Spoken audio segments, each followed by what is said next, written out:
네, 안녕하세요. 여러분들의 구독과 좋아요로 이 채널이 유지되고 있습니다. 네, 영상 속도는 1.5배를 추천드리고요. 항상 구독자님, 멤버십 회원님들에게 감사하다고 말씀을 드리면서 계속해서 국민정원 캠페인 진행을 하고 있습니다. 여러 유튜버 분들이 또 계실 텐데요. 뭐 신우두뇌님하고 그 다음에 크립토 토마토님도 이번에 좀 제발 참여 부탁드리고 캠페인도 같이 좀 했으면 좋을 것 같습니다. 네, 일단 그러하고요. 항상 구독자님과 이걸 시청하고 계시는 신규 유저 구독자님들도 마찬가지로 이번 캠페인 5만 명 달성을 해야지 여러분들에게 피해가 안 생긴다는 걸 꼭 아셨으면 좋겠습니다. 현재 23% 도달했고요. 한 달 이내에 5만 명이 달성을 해야 이게 효력이 발생을 합니다. 왜 또 하냐? 이것도 물어보실 것 같은데요. 간단하게 설명을 드리자면 21대 국회가 종료가 되었고 그러면서 전부 다 폐기가 되었습니다. 22대 국회가 열렸죠. 그래서 처음부터 다시 시작을 해야 됩니다. 네, 여기까지 말씀을 드리겠고요. 이제 본 내용으로 설명을 하도록 하겠습니다. 거래소에 예치금 이자 받을 수 있다. 시세 조정 처벌도 강화한다. 라고 기사가 나왔죠. 네, 인데 이것도 가상자산 이용자 보호법이라고 되어져 있지만 저는 솔직히 여기에 이용자 보호법이라는 이 문과생들의 공무원들의 이런 말장난에 이런 단어를 섞어 쓰는 것 자체가 저는 솔직히 혐오스럽습니다. 네, 이건 앞뒤가 안 맞기 때문이죠. 이 내용을 요약을 드린다라고 하면 자, 이 내용을 보시면 될 것 같은데요. 자, 거래소 파산 시 현금만 보호되고 가산자산은 보상을 안 해줍니다. 참고로. 그리고 이걸 일부만 해주는 거죠. 면밀히 따진다고 하면 예를 들어서 1억 원인데 여기서 8천만 원 가산자산 질러놓고 예치금이 2천이 있어요. 그럼 2천만 해준다는 것입니다. 다 해주는 게 아니에요. 그래 놓고 공정한 과세라고 과세를 먼저 하려고 하죠. 이건 안 맞습니다. 왜 안 맞냐? 이것도 이제 제가 준비를 해 봤는데, 자, 2018년도 5월 31일자 기준으로 대법원이 자산 가치를 처음으로 인정을 했습니다. 그러면 이건 자산입니다. 엄밀히 따지면 자산입니다. 그러면 국민의 의무가 무엇이고 국가의 의무가 무엇일까요? 다시 한번 되돌아보면 국민의 의무는 국방의 의무, 교육의 의무, 납세의 의무가 있습니다. 근데 제가 좀 짜증나는 게 요즘 무엇일까요? 납세의 의무에 대해서 내가 좀 물음표가 남아져 있죠. 왜? 국가의 의무를 하지 않는데 심지어 국회의원의 의원님들도 자기의 의무를 하지 않는데 왜 우리 보고 납세 의무를 하라고 하는지 전 좀 갸우뚱한다라는 것입니다. 여기서 이제 반발심이 나올까봐 팩트 내용 한번 또 짚고 넘어가도록 하겠는데요. 국가는 재산권 보장을 해야 됩니다. 네, 해야 된다라고 되어져 있어요. 네, 여기 법률에서도 나와져 있죠. 그리고 사유재산 제도에도 인정하는 부분에도 보상을 지급해야 된다라고 되어져 있습니다. 아니 자산 인정했다며 18년도 때 나왔는데 이걸 왜 일부만 인정을 하냐라는 것이죠. 이게 말이 안 된다는 겁니다. 그리고 또한 현재 뭐 준비 중이긴 하지만 이제 손해보험 쪽에서 상품이 이제 막 만들어지고 있는 실정입니다. 그러면 만약에 세금을 걷겠다라고 하면 투자자 보호가 되어야 되는데 안 되잖아요. 안 되니까 제가 이거 올린 거라고 제가 미친 듯이 이야기를 하지 않았습니까? 여기 내용에 다 들어가져 있습니다. 자, 가산자산 이용자 관련된 법률에 투자자 보호 장치가 거의 없습니다. 어떤 내용이냐? 대부분 탈세, 뭐 해외적으로 뭐 세탁, 자금 세탁 이런 내용 위주입니다. 대부분. 그래서 보완이 더 필요하다라고 올려놨고요. 그리고 거래소 운영 문제점이 발견하였을 때에 따른 손해배상에 따른 기준점이 없습니다. 배상의 내용의 기준이 이용자 관련 법률안이라고 써놓고서는 배상 내용 기준이 없다라는 거예요. 전 진짜 상식에 최대한 부합해서 설명을 드리고 있어요. 제가 떼부리는 거 아니잖아요. 그쵸? 그러하고요. 이런 판국에 이제 이번에 세금 이야기 또 나왔습니다. 기사에서. 자, 국세청 가산자산 과세 총 평균법을 도입하겠다 라고 나와져 있는데요. 자, 예를 몇 가지를 한번 보도록 하겠습니다. 일단 이동평균법 A가 있는데요. A라는 사람이 4월 달에 코인을 10개 정도의 대략 1000만원 정도를 샀고요. 그 다음에 5월 달에 이제 B코인을 500만원 샀다라고 칩시다. 그러면 이제 이게 6월 달에 이제 총 합은 어떻게 보면 1,500만원이 되겠죠. 그쵸? 그러면 이걸 계산하는 계산식은 다음과 같습니다. 자, 1,500을 합치고 그 다음에 나누기 20을 해주면 이제 이동평균법 계산이 나오게 되는데요.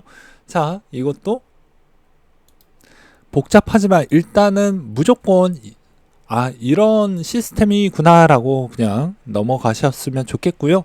그 다음으로 선입선출법이 있습니다. 그냥 말 그대로입니다. 먼저 넣었던 돈이 먼저 그 취득 시점에 따른 매수가 기준점으로 먼저 나간다 라고 보시면 될 것 같습니다. 무슨 말이냐? 내가 만약에 1,500만원 정도를 이제 취득을 했으면 1,000만원이 먼저 들어갔으니까 일단은 그 돈이 먼저 그 취득 그 시점 대비로 해서 이제 세금이 납부되는 형태라고 보실 수가 있는데요. 이건 증권사도 이제 이동평균법을 쓰는 경우가 있고요. 선입선출법을 쓰는 증권사가 다 제각각이 있습니다. 이걸 꼭 물어봐야 됩니다. 그러니까 마찬가지로 코인 거래소도 빗썸하고 업비트가 어떠한 산정 기법을 할 거냐가 관건이 될 것 같고요. 그 다음으로 이제 가장 유력한 국세청에서 가장 유력하게 이제 보고 있는 게 총평균법이라고 이제 요게 좀 가장 유력할 것 같다라고 이야기를 하고 있습니다. 총평균법은 무엇이냐면요. 평가 기간 말미에 단 한 번의 평균 단가 계산을 취득가액으로 결정하는 방식인데요. 어려울 게 없습니다. 그냥 여기에 이동평균법 부분을 그대로 얼추 좀 비슷하게 가져간다라고 보시면 될 것 같습니다. 자, A씨가 매도한 B코인 750만원에 A씨가 납부할 세액은 이동평균법과 동일하다. 다만 여기서 매수와 매도 횟수가 많아지는 등의 사례에 따라 세액은 증감될 가능성이 있다 라고 되어져 있어요. 그렇죠. 그래서 이 총평균법 도입을 해도 여전히 가산자산 과세 장애물이 많다라고 되어져 있습니다. 자, 무슨 장애물이 있는지 한번 볼까요? 일단 특성상 코인의 특성상 합리적인 과세 방안을 책정할 수 있을지가 미지수라고 되어져 있습니다. 무슨 말이냐? 수학거래, 채굴, 에어드랍 등등등 여러 가지가 있죠. 그런 여러 가지에 있는 이런 행위들을 어떻게 잘 문제없이 할 거냐, 그리고 성실신고 부분을 어느 정도까지 이제 열어놔야 되는데 이걸 다 데이터를 해외 거를 챙겨올 수가 없습니다. 그러니까 자발적 신고에 의존을 해야 된다라는 점이 있다라는 것이죠. 그래서 이게 과세에 어려움이 존재할 수 있다라고 하는데 이게 잘 될 거냐가 물음표라고 볼 수가 있게 되겠습니다. 그래서 엄밀히 따진다라고 하면 국세청이 일단은 이런 이야기가 나왔다라는 것은, 자, 최근에 이제 금융위원회에서 신설 부처가 만들어졌습니다. 그래서 제 생각을 일단 정리를 해서 말씀을 드린다고 하면 이거는 그냥 오로지 저의 생각입니다. 일단 부처가 만들어졌습니다. 근데 금투세와 그 다음에 금투세가 폐지되는 경우 이 두 가지 옵션이 있는데요. 금투세가 만약에 그대로 적용이 된다고 하면 아무래도 코인 쪽은 분명히 여러분들에게 이번 과세 부분의 신고 절차에 있어서 무조건 여러분들 피해를 받게 될 것입니다. 아까도 이동평균법 계산 여러분들이 할 줄 아신가요? 한 사람 거의 적을 겁니다. 자기만의 기준점이 명확하게 있지만 그게 저번에도 뭐라고 했습니까? 유권 해석에 따라서 세무공무원이 계산식이 이건 다르다. 그리고 국세청이 보았는데 국세청 계산식으로 때렸을 경우에는 이벤트 코인 사태처럼 이거는 말이 안 된다. 그냥 거래 횟수와 비례를 해서 측정을 해야 되지 않겠냐. 그래서 앞서서 이 내용이 들어가져 있는 점이 오류가 여러 가지가 많이 있다라는 겁니다. 이 총평균법도 아까 거래 비중이 약간 들어갔었죠. 그러니까 그런 오류적인 측면이 있다 보니까 일반인이 이거 하기가 어렵다라는 거예요. 그래서 제가 이 국민청원 안에서도 뭐라고 했습니까? 네, 시스템 기반이 아직 준비가 안 되어져 있으니까 제발 연말정산 시스템 기반처럼 그리고 금투스에 도입되어져 있는 증권은 이미 시스템이 다 갖춰져 있는데 빗썸이나 업비터는 그런 시스템이 준비를 대신 좀 구성을 해서 했으면 좋겠다. 이거는 어떻게 보면 납세를 너가 할 수 없게끔 해놓고 납세의 불성실자를 인위적으로 만들어 놓은 뒤에 여러분들에게 어찌 보면 잠재적 어떻게 보면 범죄자를 만드는 거잖아요. 탈세를 종용한 범죄자. 안 그렇습니까?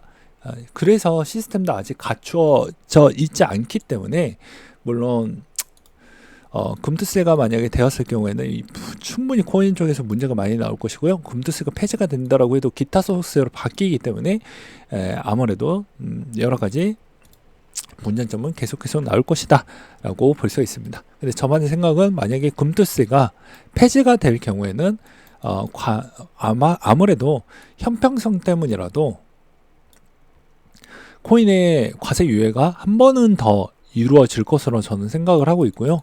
그리고 저번에도 이야기를 했죠. ISA에서 현물 비트코인 ETF를 상장을 못 시킬 경우에는 어떠한 문제점이 있냐면 내가 보호해 줄 수 있을 만한 출구 전략을 만들어 주지 않고 이걸 무작정 도입을 했었을 때 당연히 국회의원들은 이거에 피해가 발생을 했었을 때 그럼 투자하지 말라는 거냐 막아놨잖아요.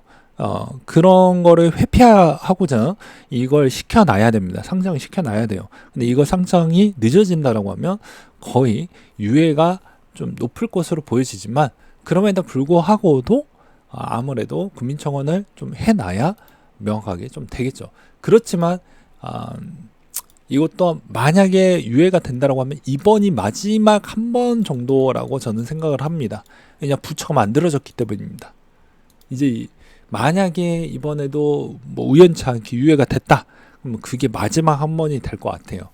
부처가 만들어졌기 때문에 부처 만들고 이제 부처가 만들어졌다는 건 이때까지 손 놓고 있다가 이제 막 준비를 하고 그때 되면 그 다음번에는 준비가 어느 정도 마무리가 됐겠죠. 그러면 그게 아마 이제 세금이 본격적으로 거치는 시즌으로 아마 되지 않을까라는 생각을 갖고 있습니다. 아무튼 문제점이 많이 있을 겁니다. 여러분들이 이제 불편한 세금 신고를 얼마나 간소하게끔 하려고 한다고 하면요. 아까도 말씀드렸다시피 이런 6번의 참조 내용을 보게 되면 여러분들이 과세 기준도 모르고 납세 신고, 증명 모든 절차를 피해보지 않기 위해서 다 소명을 해야 되고 직접 해야 되는 구도가 있습니다. 그래서 이 법안을 개정을 해서 자동으로 납세할 수 있는 시스템을 구축을 해서 연말정산 시스템, 국세청, 홈태스 얼마나 잘 되어져 있습니까? 그런 형태로 운영을 만들어 놓고 보다 잠재적 범죄자를 만들지 않고 잠재적 탈세를 오히려 하게끔 유도하지 않고 그렇게 해야지 맞는 것이지 행정비용도 축소가 되고 민사, 형사사건도 줄겠죠. 만약에 이거 그대로 하면 누가 피해를 많이 받냐면요. 국회의원 절대 피해 보지 않습니다. 누가 피해를 많이 보냐? 세무 공무원만 피해가 됩니다. 왜? 갈등이 많이 나와져 있으니까 소송 행정비용 증가되죠. 그리고 불성실 납세자 속출 되겠죠. 그 다음으로 유권 해석에 따른 여러분들이 잠재적 범죄자가 될 수 있습니다. 너 그거 원래 안 내려고 했었지? 라고 그렇게 할 수가 있다는 것이죠. 최근에도 뭐 이번에 화장실 뭐 사건만 본다라고 해도 그냥 경찰이 무분별하게 너 약간 범죄자 같은데? 라고 이렇게 이런 지금 상황입니다. 네, 물론 이거랑은 좀 뭐 다른 케이스이긴 하지만 그렇기 때문에 내가 아무리 선실 납세를 하려고 해도 지금 그런 상황과 난이도가 아니다. 그래서 국민이 좀 세금을 내려고 하면 좀 더 접근성이 좋고 쉽고 간결하게 나와야 되는데 그걸 도와줄 수 있는 건 거의 없다. 그리고 세무사도 이 코인에 관련되어져 있는 세무에 따른 상담을 해줄 수 있을 만한 그런 사람에 있는 개체수도 매우 적다. 이렇게 저는 말씀을 드릴 것 같습니다. 그래서 이거는 어찌 보면 국민에게 전가하는 방식이 저는 말이 안 되고요. 투자자 자유권도 침해가 좀 많이 되어져 있어서 아무튼 그렇다라는 것입니다. 뭐 잘 되길 바랄 뿐이죠. 네, 이상으로 마치도록 하겠습니다.